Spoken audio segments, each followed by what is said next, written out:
Jumpa lagi Sobat Tani dimanapun berada. Hari ini teman-teman kita ngebahas sedikit tentang pupuk dasar ya. Jadi pupuk dasar untuk musim hujan teman-teman. Karena di musim hujan ini resiko tertinggi adalah terserang penyakit.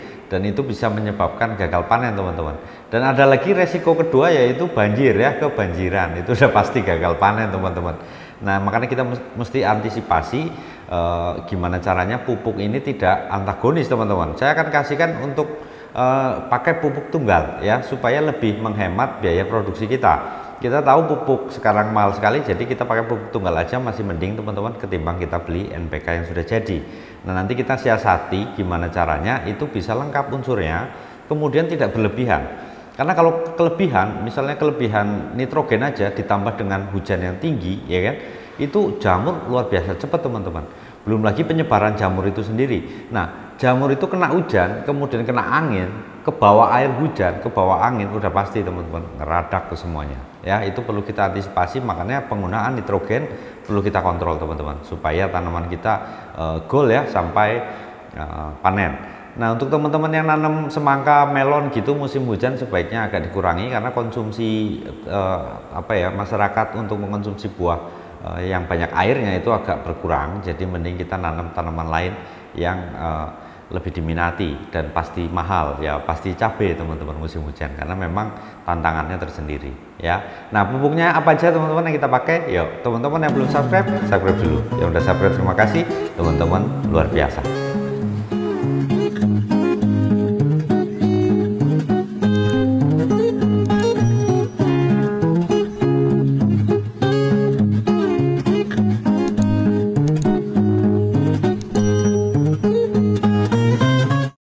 Oke teman-teman ya, jadi untuk musim hujan sebelum kita bahas pupuk dasarnya teman-teman, maka teman-teman harus persiapkan juga ya, ini untuk semua hortikultura teman-teman ya dan tanaman pangan itu adalah rain cover ya, bahan aktif mancozeb itu harus teman-teman siapin. Nah kemudian yang kedua selain mancozeb itu teman-teman mesti sediain yang berikutnya adalah bion seperti biasa ya, kita selalu pakai bion. Nah kemudian teman-teman juga harus gunakan bahan aktif kontak lainnya lagi kayak misalnya klorotanil gitu ya, klorotalonil gitu, seperti ini mereknya. Kemudian kalau ini nggak ada gimana teman-teman bisa pakai yang propinep ya, yang ada zinc-nya, itu juga akan baik sekali di musim hujan teman-teman. Nah kemudian yang sistemiknya teman-teman bisa sediakan difenoconazole ya, karena itu akan sangat membantu sekali nanti di musim hujan teman-teman ya. Kemudian ada juga bahan aktif simaxonil, teman-teman juga perlu untuk pencegahan dan juga proteksi tanaman di musim hujan teman-teman. Besok kita bahas satu-satu contohnya apa aja gitu ya, supaya bisa ada lebih gambaran teman-teman ya. Jadi untuk pupuk dasar sendiri musim hujan ini akan berbeda kalau di tempat kita teman-teman ya. Yang pertama faktornya adalah kelembaban tinggi, yang berikutnya faktornya adalah harga pupuk yang semakin naik teman-teman ya. Jadi yang pertama adalah kita harus menyiapkan bedengan ya. Kita tahu musim hujan berarti bedengan lebih tinggi, itu yang pertama teman-teman. Jangan dengan bedengan yang standar-standar aja, jadi harus lebih tinggi dari biasanya. Nah pupuk dasar tujuannya kita tahu mempersiapkan pupuk supaya nanti siap serap oleh tanaman ya. Kita tahu butuhannya NPK ya, N, P sama K ini wajib harus ada sebenarnya teman-teman, tapi di musim hujan kita bisa ngakalin sedikit lah ya. Ini unsur hara makroprimer. Nah sekundernya, maka kita butuh sekundernya adalah Ca, Mg, sama sulfur teman-teman ya. Ini kita butuhkan. Nah kalau untuk kita pakai pupuk dasar dengan NPK, Ca, Mg kan kayaknya banyak banget ya. Sebenarnya enggak.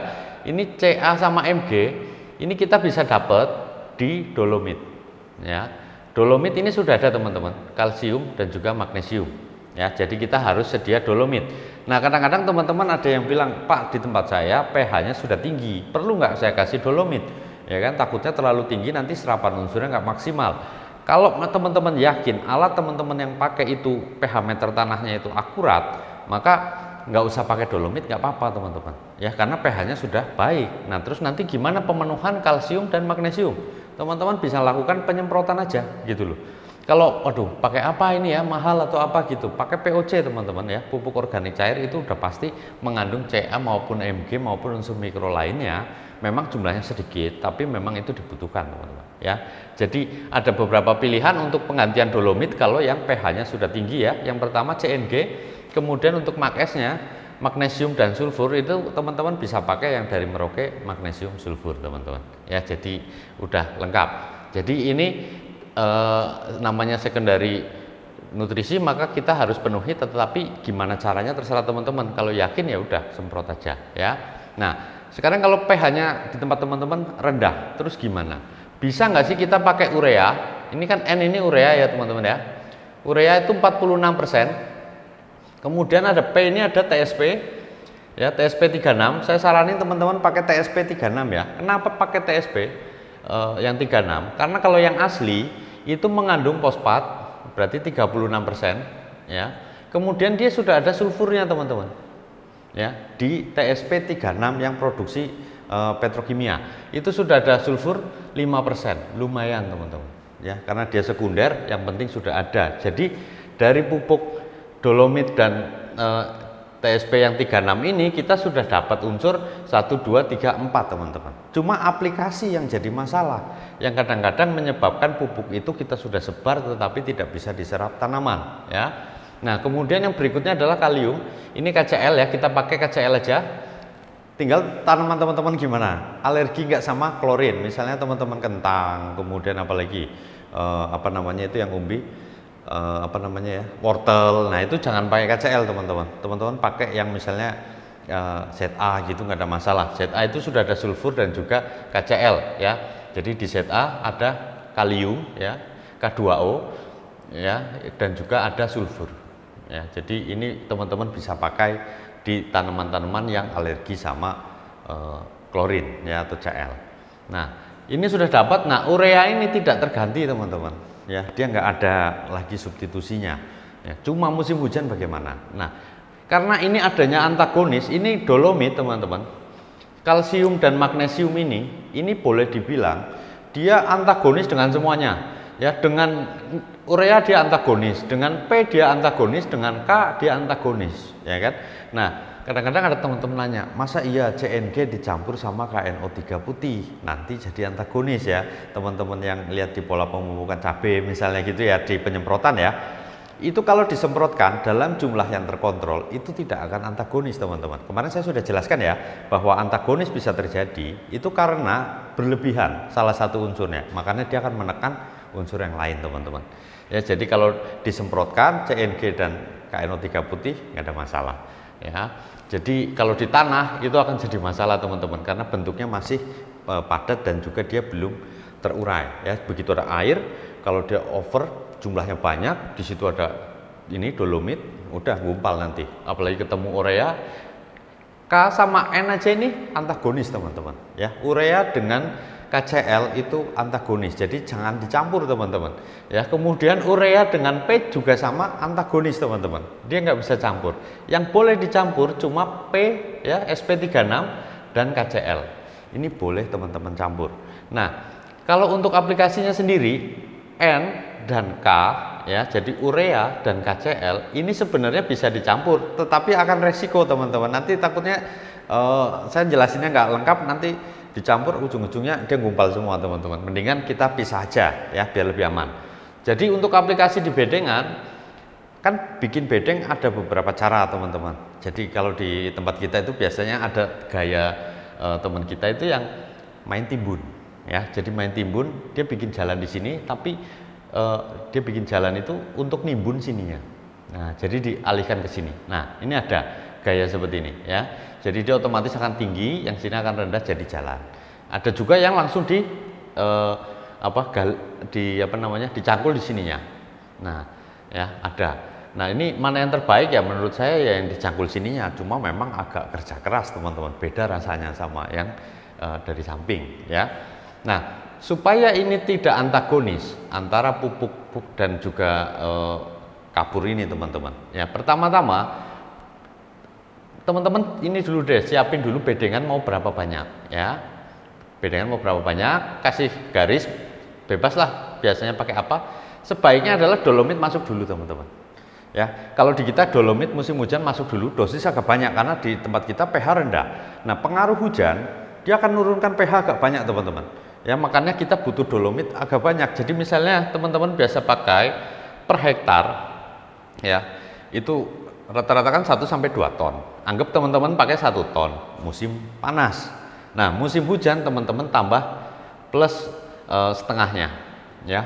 Ini nggak akan merugikan teman-teman karena harganya satu belum terlalu mahal, kemudian ini akan mendukung nanti serapan unsur semuanya dan juga mencegah tanaman kita dari jamur teman-teman, dolomit ini ya. Jadi ini penting penggunaan ini di musim hujan, wajib kalau di kita musim hujan harus pakai dolomit teman-teman ya. Jadi dolomit sebar, kalau teman-teman tanya cara yang terbaik ya dicangkul rata semuanya, ini dicangkul, jadi disebar dulu dolomitnya baru kita cangkul ya kan. Nah, kita kasih tipis satu kali tipis, habis itu ditipisin lagi, di atasnya sebar lagi teman-teman ya. Terus kita tunggu hujan atau tunggu yakin ini sudah nggak terlalu putih ya, kadang kan masih padat, itu nanti begitu kita masukkan, misalnya kita masukkan urea gitu, dia langsung antagonis, nanti dia ngumpal, nggak bisa diserap tanaman. Jadi yakin ini sudah hancur lah ibaratnya gitu ya teman-teman ya. Nah, untuk musim hujan kita nggak pakai N teman-teman di tempat kita ya. Kenapa? Karena kita udah jelasin di beberapa video yang sebelumnya bahwa unsur N itu kita bisa dapat atau ada namanya daur ulang nitrogen ya. Jadi nitrogen ini bisa didaur ulang teman-teman ya. Dan pakainya apa? Saya kasih di deskripsi ya penjelasannya, supaya teman-teman yang baru nyimak channel kita bisa lihat di situ. Oh, rupanya nitrogen bisa diproduksi tanpa harus kita taruh urea di situ gitu ya. Nah, ini kita nggak pakai di pupuk dasar ya untuk musim hujan ya teman-teman ya. Jadi kita hanya P dan K. Nah, waktu pemberian cari aman musim hujan, satu sudah terkena hujan ya, sudah kena air banyak gitu. Yang kedua adalah 2 minggu lah kita cari aman, itu 2 minggu teman-teman ya. Nah, setelah 2 minggu P sama K ya, ini kita sebar, kita gabung P sama K, nggak ada masalah teman-teman, P sama K ya. Jadi P sama K ini saya kasih dosis untuk cabai gitu ya. Kalau cabai itu kita pakai, maka kaliumnya KCl ya, kita pakai KCl itu biasa di 12 gram ya. Nah, KCl di 12 gram, kemudian P-nya atau SP36 ya, SP36 itu kita pakai di kebalik, ini di 8 gram teman-teman. Ini 8 gram, yang ini di 12 gram. Nah, ini yang kita pakai. Kita pakai cuma SP dan KCl. Ini kalau dikonversi, kalau jadi NPK tanpa N, itu berarti 22,5% teman-teman. Ini ya. Jadi misalnya satu bedeng nih, satu bedeng teman-teman ada 1000, misalnya panjang bedengannya gitu ya, 1000. Maka teman-teman cukup pakai 20 kilo ya, 20 kilo dengan KCl ini 8 kilo ya, 8 kilo KCl 8 kilo, kemudian SP-nya TSP36 ya, 36 itu kita pakai berarti 20 kilo teman-teman. 12 kilo. 12 kilo. Jadi total yang kita gunakan ini 20 kilo per 1000 tanaman teman-teman. Jadi teman-teman hitung bedengnya ada berapa. Untuk 1000 kita cuma pakai 20 kilo ya. Terus kalau teman-teman kadang, wah kayaknya kurang Pak, tambahin boleh nggak? Itu mendingan nggak usah teman-teman. Karena apa? Karena unsur P, sebentar saya hapus dulu biar lebih jelas. Nah, jadi teman-teman ya, untuk 1000 batang cabai ya, 1000 cabai itu kita butuh tadi ya, TSP SP36 atau SP itu 12 kilo, kemudian KCl-nya 8 kilo ya. Ini per 1000 teman-teman. Jadi teman-teman hitung bedengannya berapa, jadi jatuhnya berapa di situ gitu ya. Ini per 1000. Nah, kurang nih Om kayaknya, ditambah aja gitu kan, hobi teman-teman. Oh, banyak lebih mantep. Enggak juga teman-teman. Ini bahaya sekali, adalah ini memang sinergis betul, tapi ini teman-teman ya, P ini bahaya teman-teman ya. Fosfat ini bahayanya adalah dia akan menekan segala macam teman-teman, mulai dari kalsium dia akan tekan ya. Jadi nanti kalsium tidak tersedia oleh tanaman, nitrogen atau urea juga ditekan teman-teman ya. Kemudian habis itu dia ada lagi unsur mikro kayak Fe ya, kemudian zinc, mangan, ini semuanya ditekan sama fosfat teman-teman. Ini bahayanya fosfat walaupun dia itu slow release sifatnya, tapi kalau jumlahnya kebanyakan maka dia akan ngentem yang lainnya ya. Jadi bahkan KCl pun kalau kebanyakan dia akan dihajar juga sama itu, walaupun nanti ininya sama si CA ini teman-teman. Tapi cari aman. Ini dosis yang sudah biasa kita pakai segini. Nah, nanti kalau kurang gimana? Kita kan tahu ciri-cirinya teman-teman. Jadi misalnya P-nya kurang, K-nya kurang, kita lihat daunnya aja, ya kan? Daunnya bagaimana? Kalau daunnya ujungnya mulai kering, nah itu udah pasti kekurangan ini teman-teman, TSP. Nah, musim hujan, kalau kita tahu tanaman kita rontok, yang pertama, rontok bukan karena cuaca ya. Misalnya cuaca agak bagus kok rontok terus gitu ya. Itu berarti ini kurang, SP kurang. Nah, ada dua cara pemberiannya waktu kalau ini kurang teman-teman ya. Yang pertama kita bisa tugal ya, lakukan penugalan di sampingnya. Jadi misalnya ini bedeng ya. Ini bedeng, ini tanaman kita di sini misalnya ya kan. Nah, kita tahu ini kurang maka tugal di sebelah sini teman-teman. Nah, ini tanaman lagi kan. Nah, ini tanaman lagi gini. Tugal aja di sini ya. Nah, terus kalau KCl nih, kita rasa bobotnya kurang. Biasa kalau hujan itu bobotnya kurang teman-teman, karena airnya banyak tapi kopong gitu. Nah, tugal lagi yang namanya KCl di tengah. Misal kita kan begini biasanya. Nah, itu teman-teman bisa taruh di sini. Ini SP ya, sini SP. Nah, kalau kurang ini teman-teman, bisa ditugal di tengah-tengah sini. Ya, terserah teman-teman mau taruhnya di mana. Intinya ditugal aja di tengah. Nanti air akan beresin semuanya untuk nyebarin dia punya KCl teman-teman. Ini kalau kita, makanya ini mendingan kurang kita bisa tambahin. Tapi kalau sudah berlebih, ini ditekan sama fosfat teman-teman. Ini nggak ada obat teman. Nanti teman-teman tanamannya kerdil gitu loh. Terus kalau udah ada buahnya, dia kelebihan SP, maka dia nggak mateng-mateng teman-teman. Lama matengnya. Oh ini hujan kali ini jadi nggak mateng-mateng. Ya benar ada faktor cuaca benar teman-teman. Musim hujan dia agak molor sedikit. Tapi kalau molornya kelamaan, teman-teman perlu curiga sama yang namanya TSP atau fosfat ini teman-teman. Jangan-jangan kebanyakan. Nah kalau kebanyakan bagaimana? Ini masalahnya, ya kan? Nah untuk TSP ini kita harus melakukan stimulus lagi ya. Kemarin kita sudah kasih tahu ya, kita bisa gunakan magnesium. Jadi Mag-S kita bisa pakai untuk menekan lagi SP di dalam tanaman teman-teman. Ya, kita tekan pakai magnesium sulfat Mag-S, kita semprotkan, jeret. Nah sekarang kita udah tahu teman-teman ya, kelebihan P juga bahaya. Makanya aplikasinya sekarang gimana gitu kan? Nah tadi kan kita sudah aplikasikan untuk kapur ya, kita sebar rata, ya kan? Di sini kemudian kita cangkul, itu akan lebih baik teman-teman ya. Nah kalau teman-teman mau lebih bagus lagi, apalagi di lahan teman-teman situ biasa apa ya, ada fusarium, ini akan luar biasa di musim hujan teman-teman. Atau mungkin ada patek gitu ya. Nah, teman-teman perlu pembenah tanah ya. Tadi kan kapur ini termasuk pembenah tanah, ya pembenah tanah. Maka kita perlu lagi yang lainnya. Misalnya apa? Satu kapur, dolomit ya, dolomit.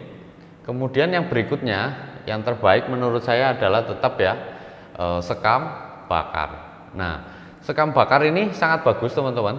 Jadi dia bisa menyerap nanti kelebihan dari air teman-teman.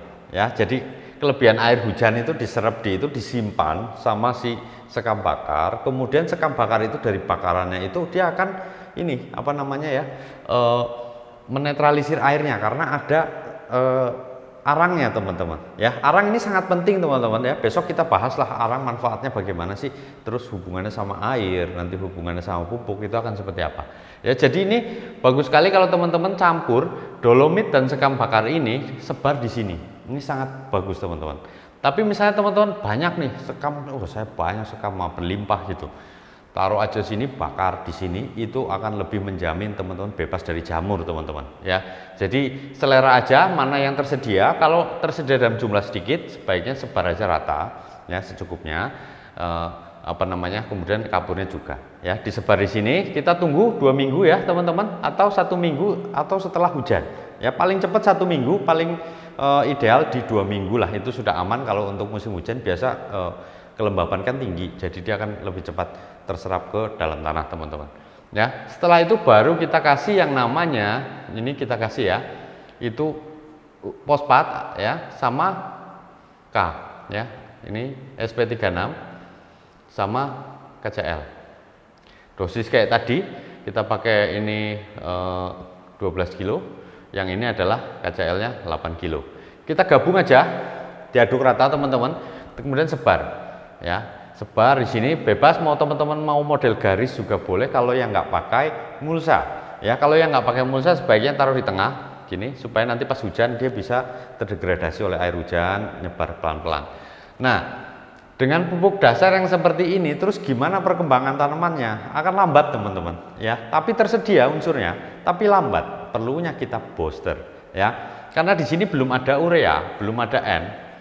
Kita dapatnya dari mana ya? Nah, kita kontrol N ini supaya seimbang ya, nggak menyebabkan penyakit. Otomatis teman-teman pakailah CNG atau Kalnit. Ini sama teman-teman ya, kandungannya sama, harganya lebih murah Kalnit teman-teman. Harganya lebih murah Kalnit, kemudian unsurnya sama, harga lebih murah di Kalnit. Pemakaiannya juga sama, teman-teman tinggal semprot aja. Misal 7 hari teman-teman semprot CNG dulu, lihat, habis itu baru teman-teman lihat lagi perkembangannya akan seperti apa. Perlu nggak dikocor, karena musim hujan juga kadang ngocor akan susah teman-teman, karena air banyak, hujan terus ya kan, kita nggak sempat ngocor. Nah, itu nanti ditugal juga boleh dengan NPK dosis 1 bulan ya. Jadi misalnya kalau cabai kita pakai itu kan rata-rata per batang 5 gram ya NPK. Jadi 5 gram NPK untuk 1 minggu. Nah, kita misalnya mau 2 minggu nih. Jadi teman-teman tinggal tambahin aja 2 minggu, berarti 5 plus 5 berarti 10 gram.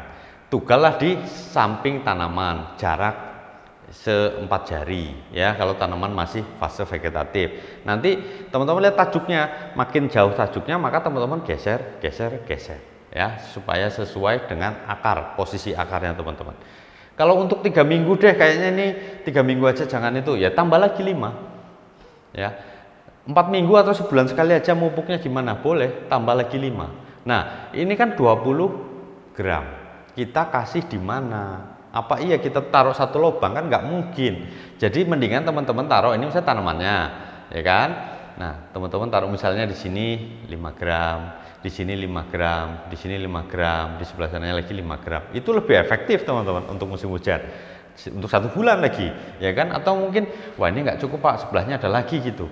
Ya nggak apa-apa, sebelahnya sini kasih 10 gram, yang sini 10 gram, yang sini 5 gram, kan bisa teman-teman, ya kan? Intinya adalah pemberiannya itu jangan terlalu dekat dengan pupuk dasar, ya. Jadi ini udah siap, teman-teman bisa pakai mulsa, tutup mulsa, tanam, pindah. Ini kapan masuk? 10 hari teman-teman masukin, atau 15 hari masukin, tapi jangan lupa ya, kita mesti booster dari umur paling lambat 7 hari itu sudah di booster. Syukur 3 hari teman-teman hajar ultradap dulu supaya nggak stres. Jadi pindah tanam semprot ultradap, 3 hari kemudian semprot ultradap lagi. Nah, di 7 hari baru CNG. Habis itu kita sambil pelan-pelan lihat perkembangannya akan seperti apa gitu. Jangan lupa juga penyemprotan fungisida ya, terutamanya di mancozeb teman-teman, biar tanaman kita bebas dari bercak daun gitu ya. Kemarin ada yang teman-teman nanya untuk bercak ungu ya, di kentang sama di bawang putih ya, ada yang juga kena moler gitu. Besoklah kita bahas untuk hama penyakit kayak musim hujan ini ya, banyaknya kayak misalnya bercak ungu, kemudian ada busuk batang dan lain sebagainya gitu ya, supaya lebih lengkap. Nah, intinya teman-teman, pupuk mahal pakai pelan-pelan. Nah, kohe gimana nih di sini? Boleh nggak? Oh, boleh, kalau kohe itu bebas saja ya. Kita mesti pakai kalau memang ada, kan kadang ada tempat-tempat yang susah nyari kohe teman-teman. Tapi kalau ada ya pakai aja, lebih banyak, lebih bagus. Dosis anjuran berapa? 1 kilo per meter teman-teman. Jadi kalau teman-teman punya bedengan 10 meter, teman-teman siapin kohe 10 kilo untuk satu bedeng, misalnya 10 meter gitu ya. Pokoknya per meter itu idealnya 1 kilo teman-teman ya. Nah, itu sedikit teman-teman ya, cara kita melakukan pemupukan di musim hujan. Mudah-mudahan bermanfaat. Tetap semangat, jaga mood, Gusti berkahi.